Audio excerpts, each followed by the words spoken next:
누가복음 15장 11절에서 24절의 말씀입니다. 한 절씩 교독하도록 하겠습니다. 또 이르시되 어떤 사람에게 두 아들이 있는데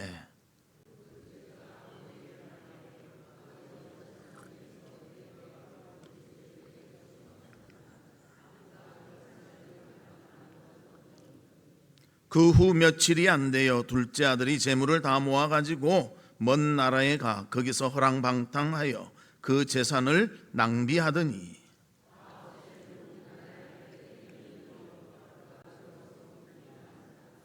가서 그 나라 백성 중 한 사람에게 붙여 사니 그가 그를 들로 보내어 돼지를 치게 하였는데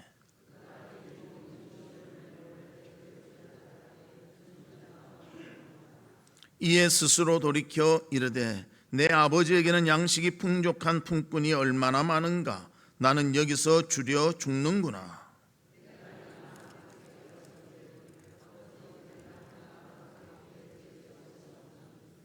지금부터는 아버지의 아들이라 일컬음을 감당하지 못하겠나이다.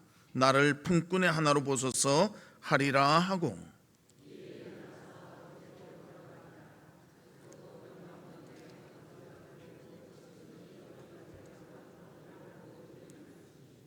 아들이 이르되 아버지 내가 하늘과 아버지께 죄를 지었사오니 지금부터는 아버지의 아들이라 일컬음을 감당하지 못하겠나이다 하나.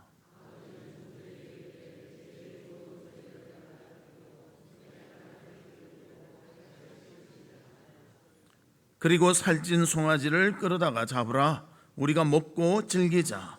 이 내 아들은 죽었다가 다시 살아났으며 내가 잃었다가 다시 얻었노라 하니 그들이 즐거워하더라. 아멘. 성도 여러분, 한 주간 어떻게 지내셨습니까? 이제 날씨가 점점 더워지는데 그 뜨거움과 같이 우리의 마음이 주님을 향한 사랑으로 더욱더 강렬하시기를 주의 이름으로 축복합니다.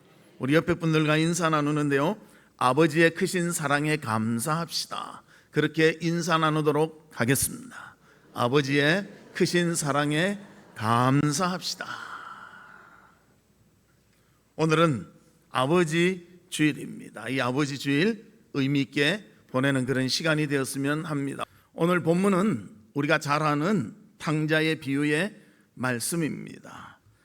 항상 우리는 탕자에게 포커스를 맞췄는데 오늘은 아버지 주일이라서 아버지에게 한번 포커스를 맞춰서 이 말씀을 살펴보며 함께 은혜를 나누었으면 합니다. 아버지에게는 두 아들이 있었는데 둘째 아들이 아버지를 찾아옵니다. 그리고 말합니다. 저에게 주실 유산을 미리 좀 주시면 안 되겠습니까? 제가 멀리 가서 한번 날개를 펴보고 싶습니다. 그래서 아버지가 계산해서 주었습니다. 그리고 그것을 가지고 먼 타국으로 갔습니다. 그러나 거기 가서 열심히 일해서 무엇을 이룬 것이 아니라 열심히 놀았습니다. 인생을 즐겼습니다. 아버지의 손밖에 벗어나 자유로움을 느끼기를 원했다는 것입니다. 그러나 얼마 되지 않아 그의 가지고 있는 거 다 탕진해버리고 이제는 먹고 사는 것도 어렵게 되었습니다. 즐길 때는 아버지 생각을 하지 않았는데 곤란해지니까 아버지가 생각나는 것입니다. 우리는 어떻습니까? 우리도 모든 것을 행해나갈 때 참 내 혼자 잘하는 것 같고 잘 지내는 것 같지만 어려움 있을 때는 누구를 먼저 생각하게 됩니까? 우리도 마찬가지로 필요할 때 아버지를 찾는 자들이 많은 것 같습니다. 그러나 반대로 아버지 입장에서는 하루도 아들을 잊지 아니하고 아들이 언제쯤 돌아올까 기다렸던 아버지의 모습이 오늘 본문에도 나오고 있습니다. 아들은 면목이 없어서 이제는 아들이라 말하지 않고 그냥 아버지 종으로 나도 남으면 좋겠다. 그리고 아버지께로 돌아오지만 아버지는 그 돌아온 아들을 자신의 진정한 아들로 받아주시고 사랑하고 그를 세워주고 있다는 것입니다. 그래서 그를 반기며 잔치까지 열며 기뻐하고 즐거워하고 있습니다. 우리 이런 아버지의 사랑과 우리를 향한 희생을 꼭 기억하시기를 바랍니다. 또 우리가 아버지라면 이런 사랑을 베푸는 그런 귀한 모습이 있기를 주님의 이름으로 축복합니다. 그러면 첫 번째로 어떤 아버지의 사랑이 있는가? 날개 아래 품어주는 사랑이라는 것입니다. 날개로 품는 자는 항상 신경을 씁니다. 그러나 날개 아래 품어 있는 사람은요, 잊어버릴 때가 많다는 것입니다. 시편 17편 8절에 보면 이렇게 기록합니다. 나를 눈동자같이 지키시고 주의 날개 그늘 아래에 감추사, 그렇게 말합니다. 아버지의 품 안에 있는 자들은요, 항상 그 품에 안겨져 있기 때문에 당연한 것으로 생각하는 것입니다. 그러나 품고 있는 사람은 언제나 신경 쓰고 언제나 보호하고 그를 살펴보고 있다는 것입니다. 그래서 품을 받는 사람은 당연히 여기지만 그 품는 아버지는 잊지를 못하는 것입니다. 탕자와 같이 품어줄 때는 별 필요함을 느끼지 못합니다. 그러나 품 속에서 떠나서 힘들고 어려울 때는 아버지를 기억하게 되는 것입니다.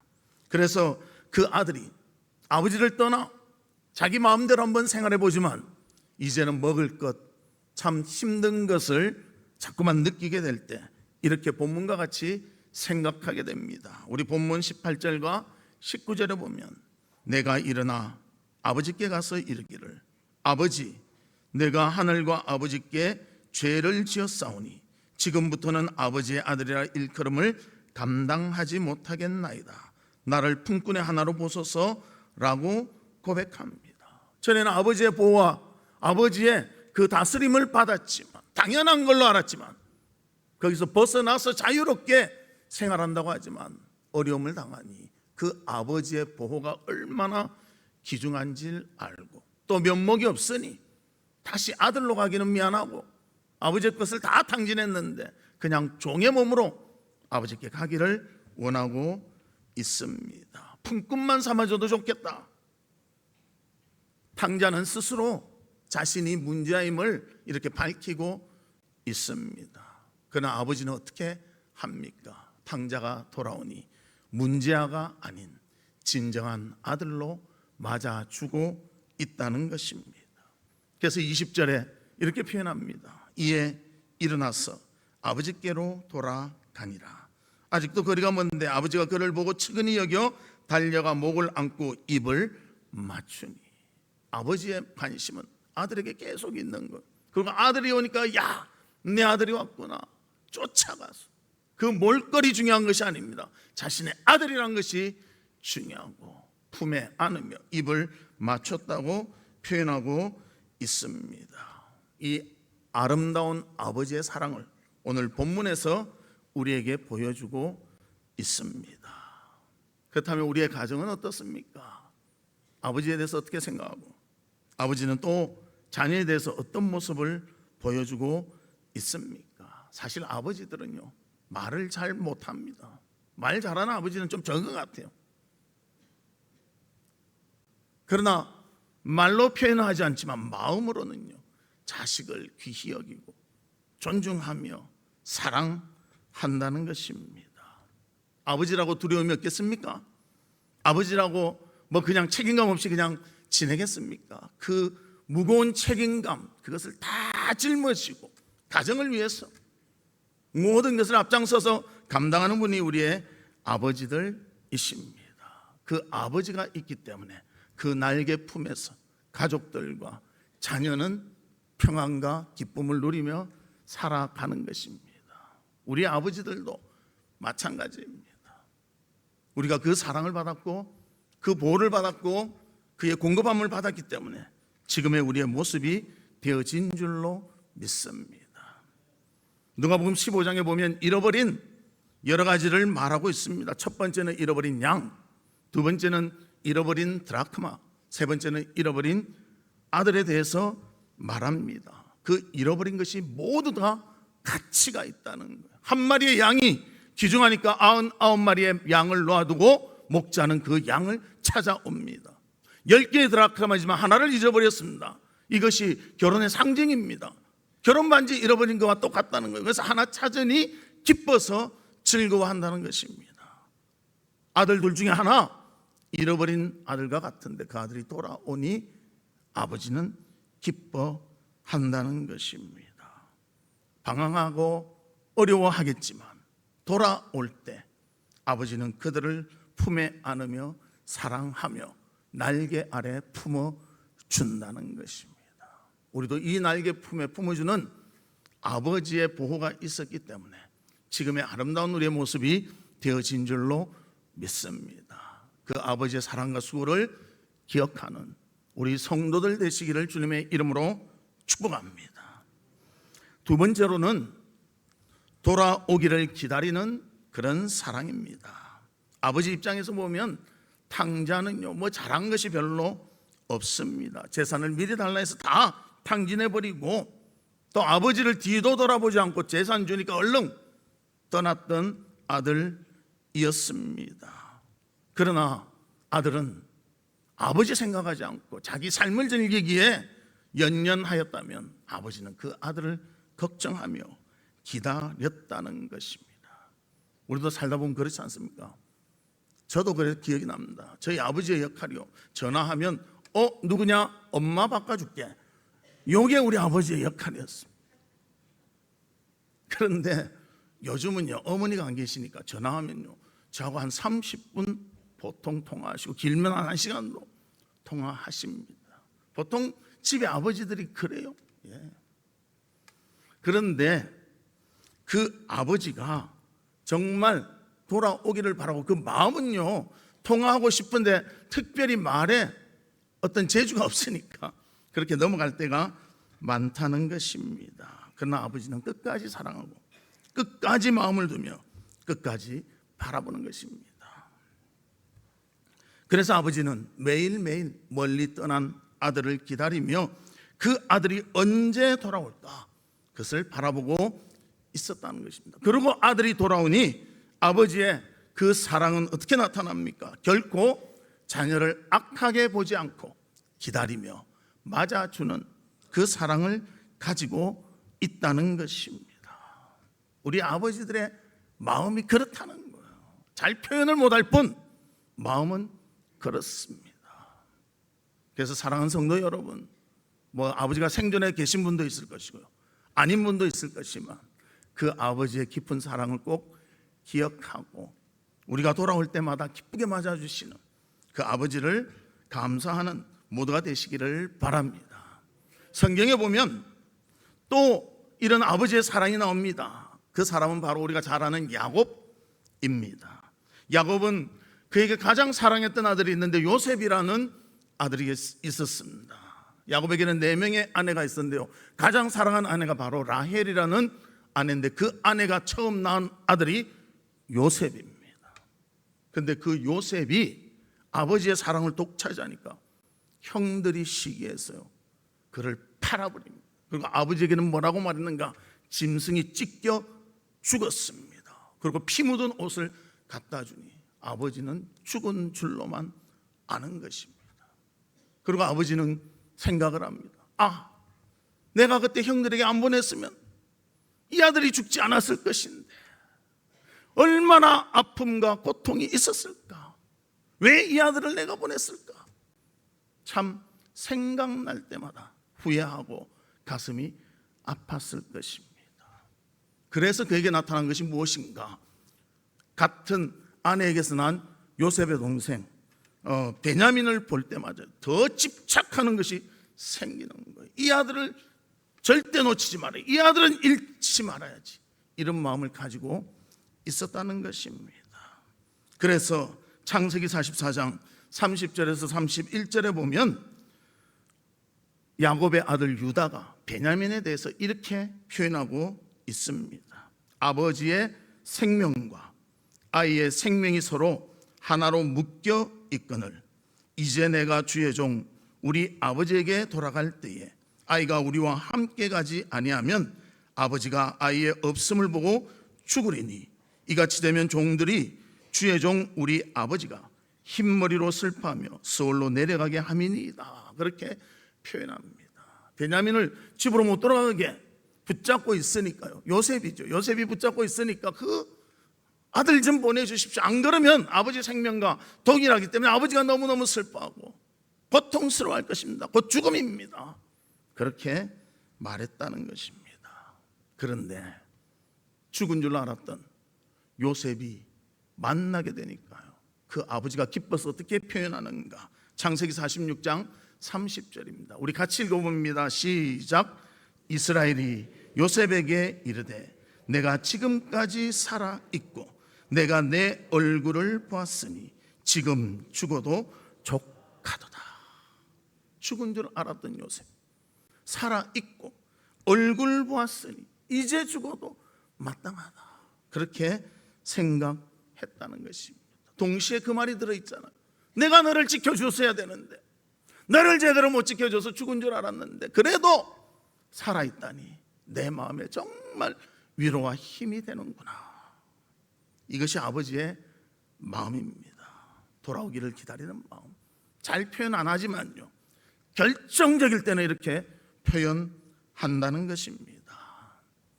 우리가 잘 아는 연어는 강에서 태어나 바다로 가서 살다가 다시 강으로 돌아오는 참 특이한 그런 물고기입니다. 그런데 이 물고기들이 바다로 가면 3년 내지 6년을 살다가 이제 산란 때가 되면 다시 자기가 살던 곳으로 다시 돌아온다고 합니다. 학자들은 무슨 냄새에 의해서 그렇게 한다는 말하는데요, 뭐 정확히는 모르겠습니다. 하여튼 자기가 태어났던 곳으로 다시 돌아와서 산란을 하는 것이 이 연어들의 모습입니다. 근데 이들이 강 상류로 올라오는데요, 많은 아픔과 고통과 힘겨운 일을 당합니다. 그래서 자기의 태어났던 곳에 돌아오면 이제 지쳐가지고 아무것도 할 수 없는 그런 상태입니다. 그런데도 앙컷이나 수컷 둘 다 구덩이를 팝니다. 그리고 그것에 알을 놓습니다. 놓는 순간은 지쳐서 다 죽게 됩니다. 그러면 죽으면 그 살점들에 플랑크톤이 붙고 그 플랑크톤을 통해서 새끼들이 자라는 그런 영양분이 되어진다고 합니다.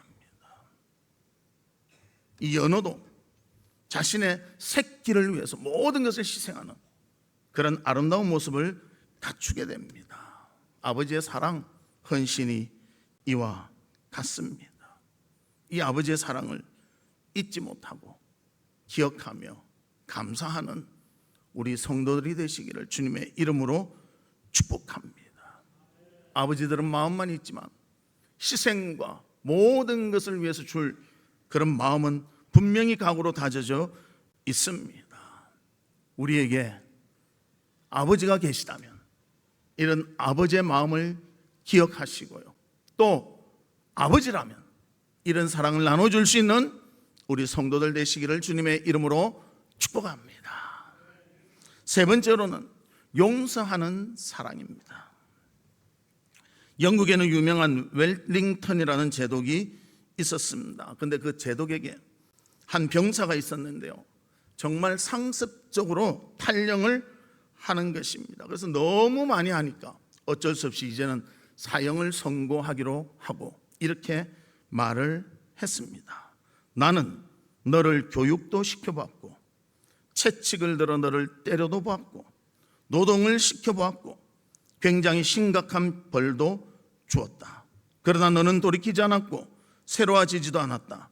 별 수 없이 너를 이제는 죽여야 한다. 그렇게 말했습니다. 그래서 죽이려고 할 때 그의 부하 중에 지혜로운 부하 한 명이 제독에게 와서 이렇게 말했다고 합니다. 각하께서는 아직 이 사람에게 한 가지 시도하지 않은 것이 있습니다. 그래, 그것이 무엇이냐? 그를 위해서 무조건 용서하는 것입니다. 그러니까 웰링턴이 그래? 그럼 내가 한번 용서해 주마. 그 용서가요, 이 병사를 변화시켰습니다. 그리고 이제는 탈영하지도 않고 정말 웰링턴의 충성스러운 부하가 되어서 많은 그런 좋은 일을 하게 되었다는 것입니다. 용서가 준 놀라운 변화라는 것입니다. 그런데 용서도요, 그냥 무조건 용서하는 것이 용서가 아닙니다. 용서해 주실 때 용서의 의미를 알고 변화가 있어야 된다는 것입니다. 초대 대통령 미국의 초대 대통령 조지 워싱턴, 우리가 잘 알지 않습니까? 정직한 사람. 아버지가 사랑하는 나무를 도끼로 찍어버렸습니다. 누가 찍었느냐 할 때 그는 당당히 나와서 제가 했습니다. 정직하게 말했습니다. 그래서 정직에 대한 것은 우리가 많이 알지만 그것을 용서해 준 아버지의 용서에 대해서는 별 관심이 없습니다. 훌륭하게 되는 것은요, 그런 용서가 포함되어 있을 때 가능하다는 것입니다. 그래서 아버지가 단지 용서만 하는 것이 아니라 용서를 통해 더욱 귀한 인격과 자질을 갖기를 원한다는 것입니다. 우리 아버지들도 그래요. 이래라 한마디 하지만요, 고맙다 한마디 하지만 그 속에 많은 내용들이 함축되어 있다는 것입니다. 세상을 바르게 살고 사람들에게 유익을 끼치고 정말 뜨거운 가슴과 사랑하는 이 마음을 전해주는 것이 우리의 아버지들이십니다. 다시 본문으로 돌아가면요, 마침내 아들이 돌아옵니다. 남나온 모습으로 옵니다. 거의 거지의 꼴로 돌아옵니다. 그러나 그것을 아버지는 상관하지 않습니다. 내 아들이 왔기 때문에 달려가 포옹하고 입을 맞추는 것입니다. 그리고 그의 모든 것을 용서하였습니다. 그리고 즐거워 잔치하며 그를 기쁘게 맞아 주는 것입니다. 그때 아들이 21절 같은 말씀을 합니다. 아들이 이르되 아버지, 내가 하늘과 아버지께 죄를 지었사오니 지금부터는 아버지의 아들이라 일컬음을 감당하지 못하겠나이다. 자격 없다고, 나는 아버지의 아들 자격이 없습니다, 그렇게 말합니다. 그러나 아버지는 그 아들을 자기의 아들로 세워주고 그 지위를 다시 회복시켜 줍니다. 그래서 22절에 보면 이렇게 말하죠. 아버지는 종들에게 이르되 제일 좋은 옷을 내어다가 입히고 손에 가락지를 끼우고 발에 신을 신기라, 그렇게 명령하며 아들을 세워주고 있는 것입니다. 탕자의 모습이 있었다고 아들을 아들 취급 안 하는 것이 아니고요, 그런 아들이라 하더라도 자신의 아들로 용서하며 받아주는 아버지의 모습이 있다는 것입니다. 사랑하는 성도 여러분, 한번 여러분들의 아버지의 삶을 한번 생각해 보십시오. 어떤 아버지는 엄격했을 것이고요, 어떤 아버지는 자비가 좀 없는 것 같이 보였을 것이고요, 여러 방면에 있었을 것입니다. 표현하지 잘 못했을 것입니다. 그러나 그 가슴은 뜨겁고 우리를 사랑하고 우리를 위해서 희생하며 헌신했을 것입니다. 그것을 우리가 기억해야 되고요, 또 반대로 내가 아버지의 입장이라면 그런 아버지가 될 수 있도록 수고하시기를 바랍니다. 말씀의 결론을 맺겠습니다. 아버지들은 감정을 잘 표현하지 못할 수도 있습니다. 잔정을 잘 베풀지 못할 수도 있습니다. 그러나 마음은 진심으로 자녀를 사랑하고 보호하고 지켜줍니다. 그의 날개 품 아래에서 사랑으로 보호해주고 또 진정 잘못을 행했더라도 돌아오기를 바라며 또 용서하는 사랑의 마음을 가지고 있습니다. 이런 아버지를 둔 우리가 그 아버지를 자랑스럽게 여기고 또 우리가 아버지의 입장이라면 그런 사랑을 베풀 수 있는 아버지로서의 삶을 살아가는 우리 성도의 삶이 있기를 주님의 이름으로 축복합니다. 이 시간 우리 같이 기도하는데요, 하나님, 우리에게 아버지를 주심을 감사드립니다. 그리고 내가 아버지라면 정말 날개 아래 품고 돌아올 때 사랑하며 용서해주며 아름다운 사랑을 나눠줄 수 있는 그런 아버지가 될 수 있도록 도와주시옵소서. 아버지, 그 사랑을 기억하게 해주시옵소서. 우리 다 같이 통성으로 기도하도록 하겠습니다. 아버지 하나님, 우리에게 귀한 아버지들을 허락해 주시니 감사를 드립니다. 말은 적고 표현은 잘 못하지만 가슴은 뜨겁고 자녀를 위해서, 가족을 위해서 헌신하며 봉사하고 그것을 당연히 여기며 안타까워 다 해주지 못함을 생각하는 그 아버지, 우리가 기억할 수 있도록 해 주시고, 우리가 아버지의 입장이라면 진정 그런 마음을 가지고 가족과 우리 자녀를 사랑할 수 있는 저희들이 되도록 인도해 주시옵소서. 거짓골을 하고 돌아온 그 탕자를 아버지는 품에 안으며 입을 맞추며 내 아들이라고, 내 아들이 돌아왔다고, 죽었다가 살아온, 잃었다가 다시 찾은 아들이라고 고백하고 있습니다. 아버지 하나님, 그 사랑을 잊지 아니하는 저희들 될 수 있도록 인도해 주시옵소서. 하나님 아버지, 우리에게 귀한 아버지를 허락해 주시고 또 그 아버지의 사랑을 다시 한번 생각하게 해 주시니 감사를 드립니다. 진정 표현하지 않고 또 그것에 대해서 잘 말하지 못하지만 그 마음을 이해하며 사랑을 인정하는 저희들 되게 하여 주시고, 우리도 아버지의 입장이라면 진정한 사랑을 실천하는 그런 아버지들이 될 수 있도록 인도해 주시옵소서. 예수 그리스도의 이름으로 기도하옵나이다. 아멘. 지금은 우리 주 예수 그리스도의 은혜와 하나님의 무한하신 사랑과 성령님의 감화 감동 위로 교통하심이, 아버지의 사랑을 기억하고 아버지의 그 수고와 아버지의 그 사랑에 감동하며 또 아버지께 효도하며 또 그런 아버지로 살기를 소망하는 우리 사랑하는 성도들 위에와 성도들의 가정과 나가는 직장과 행하는 사업과 바라고 소원하는 모든 일들 위에 지금으로부터 영원토록 함께 있을지어다. 아멘.